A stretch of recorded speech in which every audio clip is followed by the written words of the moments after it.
महिलाओं के शोषण को धर्म के नाम पर सही ठहराना बिल्कुल गलत है और इस्लाम में बिल्कुल महिलाओं का खास स्थान है, महिलाओं को सम्मान दिया गया है। वक्फ का विरोध वही कर रहे हैं जो वक्फ की अवैध संपत्तियों पर कब्जा कर रहे हैं और उससे उनको बेनिफिट हो रहा है। भारतीय जनता पार्टी पर ये बहुत गलत इल्जाम लगता है कि वो मुस्लिम विरोधी है। मैं इस बात को बिल्कुल नहीं मानती। सरकार की जो योजनाएं हैं उन सब योजनाओं में लाभार्थी ये देख के तो नहीं तय किया जाता है कि वो व्यक्ति हिंदू है या मुसलमान है। देखिए, महिलाओं के शोषण को धर्म के नाम पर सही ठहराना बिल्कुल गलत है। आम आदमी पार्टी की सरकार से मुझे कोई मदद नहीं है, कोई सपोर्ट, क्योंकि उन पर जो है कौम की बेहतरी से ज्यादा राजनीतिक विरोध हावी था। यूसीसी में क्या आपको नमाज पढ़ने से किसी ने मना किया है? आपको रोजा रखने से किसी ने मना किया है? आपको ज़कात देने से किसी ने मना किया है? नमस्कार, आपका स्वागत है दी एज पर और मैं हूं स्नेहा आपके साथ। आज हमारे साथ एक खास मेहमान मौजूद हैं जो हमारे इस इंटरव्यू का हिस्सा है और वो है दिल्ली स्टेट हज कमेटी की चेयरमैन कौसर जहां साहिबा। तो स्वागत है मैम आपका हमारे चैनल दी एज पर। शुक्रिया, धन्यवाद। शुरुआत करते हैं उन सब चीजों से जहां से आपने शुरू की थी। अगर मैं देखूं, मैंने आपका जितना भी बैकग्राउंड, जितना भी मैंने आपके बारे में पढ़ा है, आपने ड्यू से पढ़ाई की, देन इसके बाद आपने सोशल वर्क भी किया है। बिल्कुल। जब आपको ये मुकाम हासिल हुआ, आप दिल्ली हज कमेटी की चेयरमैन बनी, तो कैसा फील हुआ और क्या वो आपकी लाइफ का टर्निंग पॉइंट था या फिर आप इस चीज के लिए पहले से तैयार थी? देखिए, मैं बहुत खुशनसीब हूँ कि मेरा बचपन जो है बहुत अच्छा गुजरा, पेरेंट्स के साथ बहुत अच्छा वक्त मेरा गुजरा। अनफॉर्चुनेटली कोविड में I lost my parents in the second week of covid. और ये काम करने का जो जज्बा है, ये जो है इसका श्रेय मेरे माता पिता को ही जाता है, क्योंकि जो शिक्षा या फिर जो सेवा की जो रोशनी जो उन्होंने मुझे दिखाई और जो रास्ता दिखाया, मैं उसी पर चल रही। और पढ़ाई करते वक्त जो है मुझे इस बात का भी एहसास हुआ कि सिर्फ अपने लिए आगे बढ़ना काफ़ी नहीं है, समाज के लिए भी कुछ करना है, सबको साथ लेकर चलना चाहिए। और घर का माहौल भी ऐसे ही रहा, बचपन से यही देखा और यही सुना। अगर देखा जाए आपकी फैमिली नवाबों में है, मतलब आप भी एक नवाब फैमिली से आती हैं, रॉयल्टी अगर देखी जाए तो आपकी फैमिली में है, तो आपने वो कंफर्ट जोन छोड़कर जो आप लोगों की सेवा करने के लिए आप आई हैं, तो कुछ लगा नहीं कि आपको मतलब जो है करना चाहिए इसके अलावा और भी कुछ? देखिए, परिवार की पृष्ठभूमि चाहे जो भी हो जी, लेकिन इंसान की असल पहचान वो खुद क्या है, उसने खुद क्या हासिल किया है। और मुझे भी अपने घर में यही सिखाया गया है कि परिवार चाहे जो भी है, ठीक है, ऊपर वाले का करम है, ठीक है, हम अच्छे परिवार से हैं, लेकिन आपने खुद क्या किया है, अपने दम पर क्या किया है जी, आपकी खुद की आइडेंटिटी क्या है। तो मेरे ख्याल से वो मायने रखता है। मैं अगर बात करूं, आप बहुत अभी कम उम्र की हैं, जो यंग लीडर हैं आप, बहुत सारी लड़कियां, बहुत सारे यंगस्टर्स जो हैं आपसे इंस्पायर होते हैं। तो कभी आपसे कोई ऐसा मतलब किसी से मुलाकात हुई जिसने आपको अपना आइडल माना हो, किसी ने अपना कहा हो कि आपकी जैसा मुझे बनना है? देखिए, अगर मैं किसी को इंस्पायर कर सकूं तो ये बहुत अच्छी बात है, लेकिन मेरा ये प्रयास रहता है कि मैं जितना हो सके लोगों की खिदमत करूं और किसी के काम आ सकूं, क्योंकि हमें अपने घर में यही सिखाया गया है कि सबसे बड़ी मैं कहूँगी शान या सबसे बड़ी उपलब्धि ये है कि अगर आप किसी के काम आ सके या आप किसी की मदद कर सके। मैम, जैसे कि आप काफ़ी समय से सोशल वर्क से जुड़ी हुई हैं, बीजेपी मुस्लिम मोर्चा से जुड़ी रही हैं, ये पैशन शुरू से ही था या लाइफ में ऐसा कोई मोमेंट आया जिसने आपको सोसाइटी के लिए कुछ करने के लिए पुश किया, इंस्पायर किया? कोई ऐसा इंसिडेंट हुआ आपके साथ? देखिए, ये समाज सेवा करने का जो जज्बा था मेरे में, ये कोई अचानक नहीं आया, ये मेरे संस्कारों में है जी। ये जो है बचपन से हमने देखा है। और फिर मैंने जो महिलाओं की और ज़रूरतमंदों की जो तकलीफ़ें, जो समस्याएं देखी, वो देखकर मुझे ये एहसास हुआ कि केवल सहानुभूति काफ़ी नहीं है जी। मुझे इनके साथ खड़े रहना है and I have to be in a position to help them, कि मैं कुछ कर सकूं इनके लिए। जी। तो उसी से प्रेरणा लेकर मैं काम करती रही आगे। तो इसी वजह से आप जो है आज यहाँ पर हैं, इस मकाम पर हैं, जनता काफ़ी प्यार करती है, तो शायद इसीलिए आप जो है दिल्ली स्टेट की हज की जो है चेयरमैन बनी हुई है। देखिए, दिल्ली स्टेट हज कमेटी का अध्यक्ष का पद जो है, मेरे लिए ये पद नहीं है, मेरे लिए जिम्मेदारी है, सबसे बड़ी जिम्मेदारी। और इसके लिए मैं माननीय प्रधानमंत्री और हमारे पीएम साहब आदरणीय मोदी जी और हमारे पार्टी का जो शीर्ष नेतृत्व है, उनका दिल से बहुत बहुत आभार व्यक्त करना चाहती हूँ कि उन्होंने मुझ जैसी एक कार्यकर्ता पर भरोसा जताया। ये जो है भरोसा है लोगों का, और मेरी पूरी कोशिश रहती है कि मैं इस भरोसे पर जो है ना, जो खरी उतरूं। और बखूबी आप उतर भी रही हैं, तभी तो देखिए, कोशिश कर रही हूँ, प्रयास पूरा कर रही हूँ, और अभी और बहुत कुछ करना है। अभी तो ये तो बस शुरुआत, जस्ट द बिगनिंग। तो आप महिलाओं की राजनीति में भागीदारी किस तरह से देखती हैं? क्योंकि आप भी एक महिला हैं, आप भी राजनीति में हैं, बीजेपी का हिस्सा हैं। बीजेपी को अक्सर देखा जाता है कि वो मुस्लिम विरोधी पार्टी है। अगर मैं देखूँ तो जितना भी लोगों से सुना है या जाना है, जितनी भी तस्वीरें सामने आई है, इस पर आपका क्या कहना है? देखिए, पहली बात तो मैं ये कहूँगी कि भारतीय जनता पार्टी पर ये बहुत गलत इल्ज़ाम लगता है कि वो मुस्लिम विरोधी है। जी। मैं इस बात को बिल्कुल नहीं मानती जी। और मेरा एक्सपीरियंस जो है भारतीय जनता पार्टी की मेंबर रही हूँ मैं, बहुत सकारात्मक रहा है। जी। देखिए, मेरा मानना ये है कि आप अगर अच्छा काम करें और साफ नीयत से काम करें और ईमानदारी से काम करें, तो किसी भी मंच पर आपको सम्मान मिलता है। जी। और भारतीय जनता पार्टी के बारे में मतलब लोग बहुत तरह की बातें करते हैं, खासकर मुसलमानों के विषय में, तो मुझे तो ऐसा कुछ नहीं लगा, और मुझे हमेशा काम करने का और अपनी बात रखने का हमेशा मौका मिला है, और मुझे कभी ये एहसास नहीं दिलाया गया है कि आप अलग हैं हमसे। जी। भारतीय जनता पार्टी का जो आई वुड से परिवार है हमारा, तो मुझे कभी ये एहसास नहीं कराया गया है कि आप अलग हैं या फिर आप मतलब अलग जाति के या अलग धर्म के हैं। ऐसा कुछ नहीं हुआ। ऐसा कभी कभी नहीं। आप पीएम मोदी से मिली हैं? जी हाँ, बिल्कुल मिली। कैसा रहा उनसे मिलना? बहुत ही अच्छा रहा, मतलब वो तो it was a life time experience. जी। उनका जो ऑरा है एक, या मतलब या फिर मैं कहूँगी जिस तरह की वाइब्स आते हैं उनसे मिलकर, जी। इट इज मतलब मेस्मराइजिंग। मतलब उनसे मिलकर आपको इतनी पॉजिटिविटी मिलती है। जी। जिस तरह से वो बात करते हैं, या फिर आप मतलब वो देश के प्रधानमंत्री हैं जी। लेकिन फिर भी जो एक इंटरेक्शन रहा उनसे, जी, बहुत ही अच्छा और मेरे लिए यादगार है वो। फिर क्या वजह है कि मतलब बीजेपी को, स्पेशली मोदी जी को जो है, मतलब देश के जो प्रधानमंत्री हैं, उनको इस तरह का मतलब एक तमका दे दिया गया है कि वो मुस्लिम विरोधी पार्टी है? क्या वजह है? ग्राउंड लेवल पर भी जाते हैं, लोगों से बात करते हैं, तो जो मुस्लिम समाज के लोग हैं, जो मतलब कुछ लोग हैं, वो लोग ये बोलते हैं कि विरोध करते हैं, हमें रहने नहीं दिया जा रहा है यहाँ पे। देखिए, आप ये बताइए मुझे, सरकार की जो योजनाएं हैं जी, उन सब योजनाओं में लाभार्थी ये देख के तो नहीं तय किया जाता है कि वो व्यक्ति हिंदू है या मुसलमान है। जी, बिल्कुल राइट। वो व्यक्ति अगर भारतीय है तो उसे सरकार की हर योजना का लाभ मिलता है। अगर हम तथ्य उठा के देखें, प्रधानमंत्री आवास योजना, जहां घर दिए गए हैं और खासकर घर महिलाओं के नाम पर, बिल्कुल, तो उसमें कितनी हमारी मुस्लिम बहनों ने बेनिफिट किया है। इन फैक्ट्स के बारे में कोई बात नहीं करता। ये केवल गलत भ्रांतियां फैलाई जाती हैं, लोगों को गुमराह किया जाता है। बट अगर फैक्ट्स देखें तो फैक्ट तो कुछ और ही है। बिल्कुल। पार्टी में ऐसा कोई मूवमेंट रहा, या फिर बीजेपी पार्टी को लेकर ऐसी कोई धारणा नहीं, कभी आपके मन में ऐसा कुछ फील आया कि अब मतलब हो चुका है, या फिर इसी पार्टी के साथ आपको कंटिन्यू करना है अपनी लाइफ में? देखिए, भारतीय जनता पार्टी से ना मुझे मोहब्बत है। तो मैं जो है, मुझे किसी तरह का कुछ ऐसा कोई ख्याल अभी तक तो आया नहीं है दिमाग में। तो आप आगे ही कंटिन्यू करेंगे? इंशाल्लाह। बिल्कुल। तो बात करते हैं वुमेन रिजर्वेशन बिल के बारे में, जो भी आने वाले मतलब बजट सेशन में पेश होने वाला है। इस पर काफ़ी सारी चर्चाएं हो रही है। 33% आरक्षण को लेकर बोला जा रहा है महिलाओं के लिए संसद में। तो इसका बिल पेश होगा, हालांकि विपक्ष इसका विरोध नहीं कर रहा है, ना ही कोई और अदर पार्टी कर रही है। इस पर आपका क्या कहना है कि जो आरक्षण है आने वाले समय में पेश होने वाला है बजट सेशन में, उस पर आपका क्या कहना है?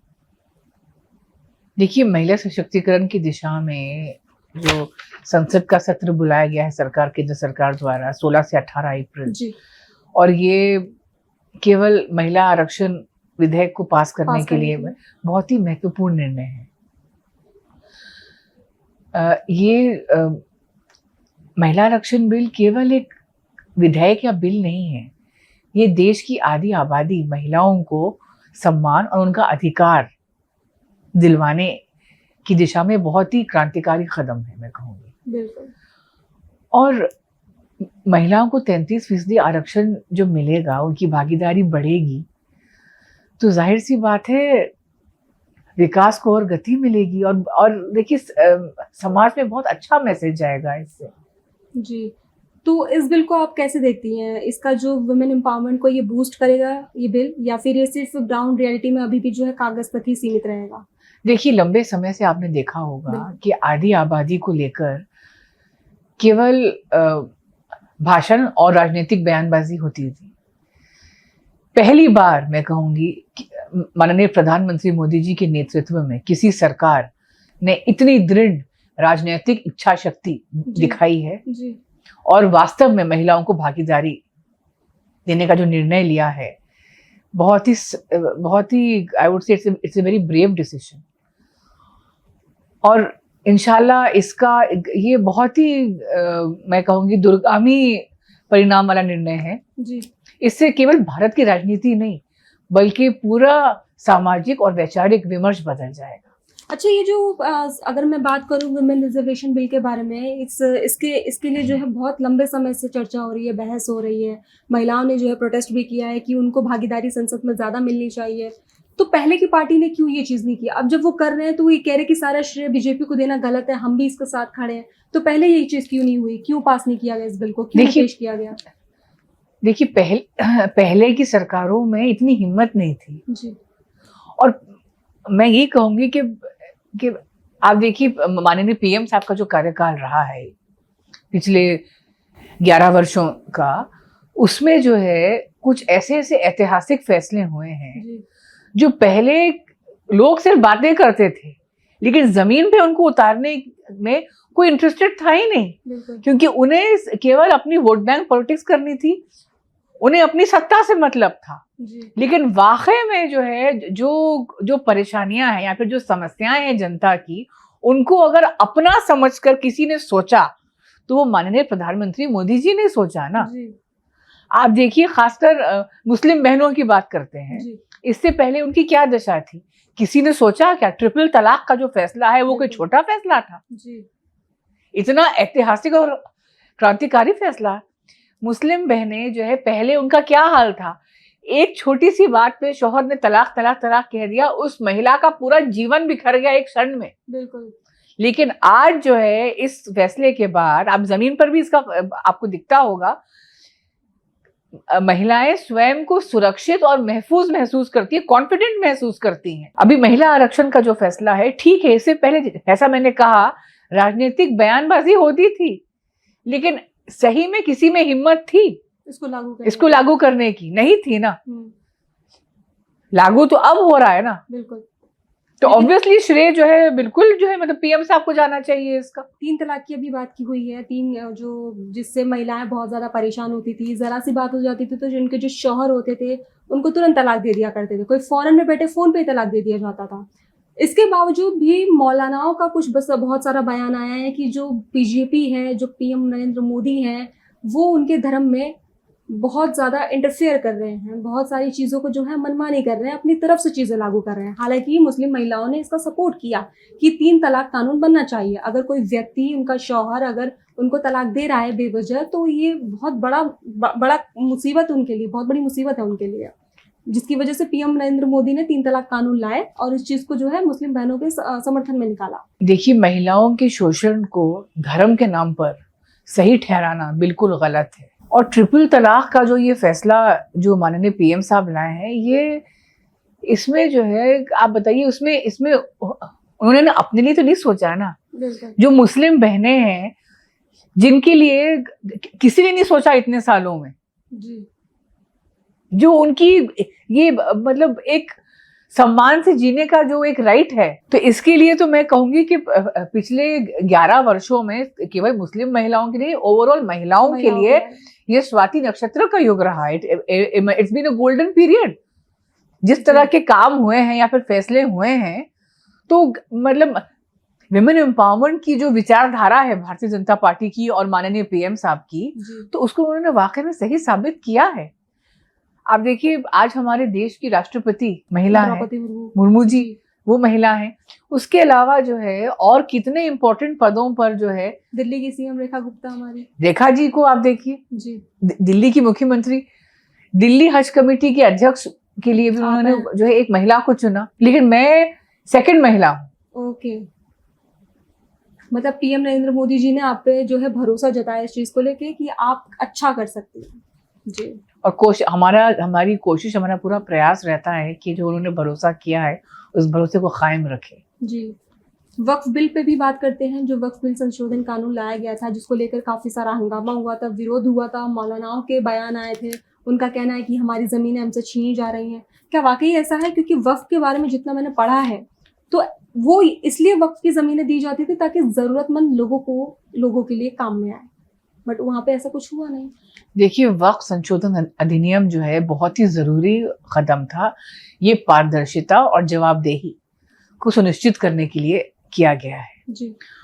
कोई भी बोर्ड या निकाय जहाँ पारदर्शिता और जवाबदेही हो, उसके बिना तो फिर काम ठीक से हो नहीं पाता ना जी, एफिशिएंसी हो नहीं पाती है। और दूसरा, देखिए, वक्फ का विरोध वही कर रहे हैं जो वक्फ की अवैध संपत्तियों पर कब्जा कर रहे हैं जी। और उससे उनको बेनिफिट हो रहा है। वक्फ का कॉन्सेप्ट क्या है? वक्फ का कॉन्सेप्ट ये है कि किसी ने अपनी संपत्ति वक्फ कर दी, इसका मतलब उसने अपनी संपत्ति अल्लाह के नाम कर दी। अब जो संपत्ति अल्लाह के नाम कर दी गई है, उसका प्रयोग कहाँ होना चाहिए? जनता के लिए या बिल्कुल जरूरतमंदों के लिए। वक्फ के पास इतना पैसा है, लेकिन आप मुझे एक अच्छा हॉस्पिटल, एक अच्छा स्कूल या फिर एक अच्छा काम बता दीजिए, तो आखिर पैसा कहाँ जा रहा है? तो उसका मिसयूज हो रहा था। जिसके लिए वक्फ बना था या फिर जिस पर्पस से बना था, वो पर्पस ही नहीं फुलफिल हो पा रहा था जी। तो इसीलिए सरकार ने एक बहुत अच्छा काम किया है ये संशोधन लाने के बाद। जो है, इससे हमारा यही प्रयास है कि जो वाकई में जमीन पर, जो ग्राउंड पर जो जरूरतमंद लोग हैं, जो वाकई में बेचारे मतलब जिनकी स्थिति ठीक नहीं है, उनकी कुछ मदद हो सके इससे जी। इसीलिए जो है इस पे संशोधन किया गया और इसको मतलब दोबारा जनता के हित में बिल्कुल कौम की बेहतरी के लिए ये बहुत जरूरी कदम था। ये आप कह रही हैं कि ये बहुत जरूरी कदम था, लेकिन कुछ मौलानाओं का कहना है कि बहुत गलत कदम है, इससे उनका हक छीना जा रहा है, इससे उनके धर्म में इंटरफेयर किया जा रहा है। अभी भी वही बात निकल कर सामने आ रही है। देखिए, इसमें मैं ये कहूंगी, वक्फ जो है कोई रिलीजियस कमिटी या फिर कोई नहीं है ना, ये एक सामाजिक सोशल वेलफेयर के लिए एक संस्था है जी। यही सब बातें करके बस केवल जनता को गुमराह किया जा रहा है। कि वो कुछ लोगों की आदत होती ना कि बस विरोध के लिए बस विरोध करना है जी। वो तथ्य बाद में देखेंगे, बस विरोध करना है उनको, तो वो आदत से मजबूर है जी। यूसीसी बिल पे भी मैं बात करूंगी। आपका एक बयान काफी वायरल हुआ था, आपने कहा था कि यूसीसी कानून इस्लाम का पालन करने से नहीं रोकता, और मौलानाओं से सवाल किया था आपने कि इसका विरोध क्यों किया जा रहा है।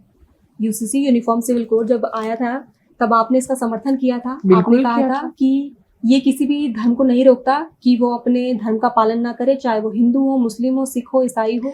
बिल्कुल। अब मैं ये पूछती हूँ कि यूसीसी में क्या आपको नमाज पढ़ने से किसी ने मना किया है? आपको रोजा रखने से किसी ने मना किया है? आपको ज़कात देने से किसी ने मना किया है? यूसीसी में ऐसा कुछ नहीं है। लेकिन इसका ज्यादातर विरोध जो है मुस्लिम समाज के लोगों ने। देखिए, ऐसा है, जो कौम की बेहतरी नहीं चाहते हैं या फिर जो जनता को गुमराह करना चाहते हैं ना, वही इसका विरोध करें। निकाह और हलाला के बारे में बात करते हैं। आपकी काफ़ी सारी जो स्टेटमेंट है वो वायरल हुई थी, जिसका कुछ लोगों ने समर्थन किया, कुछ लोगों ने विरोध किया।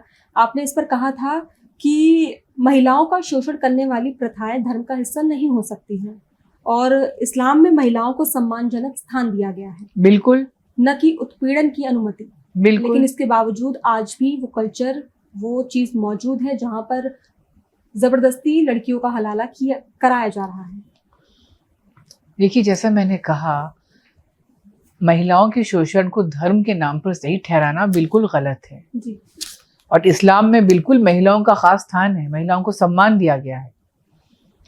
महिलाओं की गरिमा के खिलाफ जो भी प्रथाएं हैं, उन पर बिल्कुल खुलकर बात होनी चाहिए। जी। और समाज और जो मैं कहूँगी रिलीजियस लीडर्स हैं और विद्वान हैं, सबको सही संदेश देना चाहिए। देखिए, ये सब ठीक नहीं है। जी। तो अभी मतलब कैसे आप एक महिला होने के नाते क्या समाज को, क्या महिलाओं को ये संदेश देना चाहती हैं कि अपने हक के लिए, अपने लिए कैसे वो आगे बढ़ें, कैसे वो आगे आएँ? देखिए, जो लोग धर्म को बीच में लाते हैं ना, ये बहुत गलत है। ये केवल गुमराह करने वाली बात है। जी। अगर आप वाकई में कुरान में जो लिखा है, जी। वो पहले वो तो पढ़ें, उसके बाद बात करें ना। जी। तो इसलिए मेरी यही रिक्वेस्ट है कि प्लीज गुमराह ना करें लोगों को। और जो महिलाएं हैं ना, उनका सम्मान और उनकी गरिमा इज ऑफ अटमोस्ट इम्पोर्टेंस। बिल्कुल। तो उसको जो है, उसके खिलाफ जो है कुछ, फिर वो ठीक नहीं है। बिल्कुल। तो आपके लिए एम्पावरमेंट का क्या मतलब है? देखिए, वुमेन एम्पावरमेंट का मतलब केवल फाइनेंशियल आज़ादी नहीं होती है। महिला सशक्तिकरण या एम्पावरमेंट जिसे हम कहते हैं, का मतलब है आप एजुकेशन या फिर जो आपको अपने खुद के फैसले लेने की ताकत और अपने अधिकार और सम्मान जी। के साथ जीने की आज़ादी जो है, या फिर जो अधिकार है, वो उसको एम्पावरमेंट। बिल्कुल। केवल financial independence is not empowerment. और महिलाओं को जो है, जब तक ये सब ना मिले, वो संपूर्ण नहीं है। जब आर्टिकल 370 हटाया गया था जम्मू कश्मीर से, तो वहाँ पर जो है काफ़ी विरोध किया गया था। जम्मू कश्मीर के लोगों ने किया, विपक्ष ने किया, धरना प्रदर्शन हुआ, लेकिन इसके बावजूद आर्टिकल 370 को रिमूव किया गया। आज हालात वहाँ पे बिल्कुल अलग है। लाल चौक की बात करें तो वहाँ पे पाकिस्तान की बजाय जो है भारत का तिरंगा लहरा जाता है। लोग खुशी खुशी वहाँ पर सेलिब्रेट करते हैं। लोग अपनी फैमिलीज के साथ घूमने जाते हैं। इस पर क्या कहना चाहेंगे? जी हाँ, बिल्कुल। आर्टिकल 370 के बाद ही तो ये सब हुआ है। और कश्मीर में अब विकास हो रहा है, लोगों को रोजगार मिल रहा है। जो आई वुड से जो कश्मीर बर्बाद था, वो अब धीरे धीरे आबाद हो रहा है। और वहाँ के हालात बिल्कुल बदले हैं। और इंशाल्लाह आगे उम्मीद है, पूरा प्रयास है सरकार का, केंद्र सरकार का, कि और बेहतर होगा। आप अपने आप को कैसे बीजेपी में देखती हैं? क्योंकि देखा जाए तो मुस्लिम आप कम्युनिटी से आती हैं। बीजेपी अगर देखा जाए तो उन पर एक तरह का तमगा, एक तरह का चिन्ह लगाया हुआ है कि वो हिंदू पार्टी है, सिर्फ सनातन का ही साथ देते हैं। अदर जो मतलब धर्म के लोग हैं, उनकी कोई वैल्यू नहीं रखते हैं। तो आप अपने आप को कैसे देखती हैं बीजेपी में? देखिए, मैं जब दिल्ली हज कमेटी की अध्यक्ष के रूप में जब मेरी नियुक्ति हुई थी, उस वक्त मेरे सामने इतना बड़ा विपक्ष था। मैं दिल्ली में आम आदमी पार्टी की सरकार थी, केजरीवाल जी की सरकार थी, एमसीडी में भी उन्हीं की सरकार थी। तो अब क्योंकि हज यात्रा में, और वो भी स्टेट हज कमेटी का, तो जो दिल्ली सरकार है उनसे बहुत काम पड़ता है।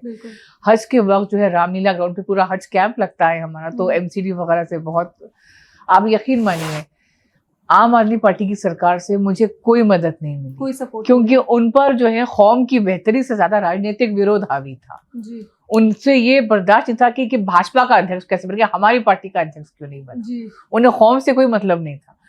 तो जो भी थोड़ा बहुत काम मैं कर पाई हूँ, मैंने हमेशा मदद के लिए केंद्र सरकार का ही दरवाजा खटखटाया है, और मुझे पूरी मदद मिली है वहां से। मुझे बिल्कुल पूरा सपोर्ट मिला है। मतलब मैं कहूंगी, मेरा शीर्ष नेतृत्व बिल्कुल मेरे साथ खड़ा रहा है। तो इसीलिए तो मैं काम कर पाई हूँ। अच्छा, हज का काम या फिर हाजियों की खिदमत जो है मुसलमान कौम के लिए तो है ना, मुसलमानों के लिए ही आप काम कर रहे हैं। तो आप ये कैसे कह सकते हैं कि भारतीय जनता पार्टी मुसलमान विरोधी है? ये बहुत गलत बात है ये। जी, बहुत बहुत धन्यवाद मैम आपका कि आपने हमें समय दिया और हमारे साथ बातचीत के लिए शामिल हुई। तो हमारे साथ मौजूद थी कौसर जहां साहिबा, जो दिल्ली हज कमेटी की चेयरमैन हैं। उनसे हमने काफ़ी चीज़ों पे, काफ़ी मुद्दों पे बातचीत की और उन्होंने बेबाकी से सारे सवालों का जवाब दिया। और ये भी कहना है कि जो बीजेपी है वो मुस्लिम विरोधी पार्टी नहीं है, बल्कि ऐसा उन्हें दिखाया जाता है। चाहे वो हज की बात कर लीजिए, 3 तलाक की बात कर लीजिए, वक्फ संशोधन की बात कर लीजिए, आर्टिकल 370 की बात कर लीजिए, ये सब जितनी भी चीजें आई हैं, ये सारे के सारे मुस्लिम समर्थन के हक में आई हैं। तो फिलहाल के लिए इतना ही। मैं स्नेहा, वीडियो जर्नलिस्ट अभिषेक के साथ DH।